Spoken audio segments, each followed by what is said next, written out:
तर गाईच आता आपल्यासोबत एक छोटासा स्कॅम झालाय. स्कॅम म्हणजे या गोष्टीचा की आपण जी आता सुरुवात रेकॉर्डिंग केलेली सगळी घरापासून निघाल्यावरती त्यावेळी मी माईकची पिनच लावली नव्हती.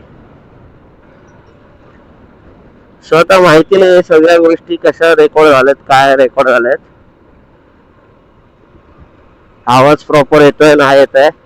कारण ह्याच्या अगोदर माईक नव्हता त्यावेळी पण आवाज यायचा चांगला, नाही असं नाही, पण ते गाड्यांच्या आवाजाने थोडा स्लो यायचा.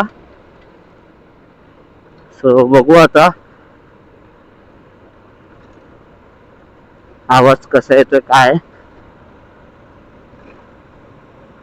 तर आता माझ्या लक्षात आलं तसं मी ती वायर लावलेली आहे माईकची. आता आवाज नॉर्मली तर चांगला येतच असेल.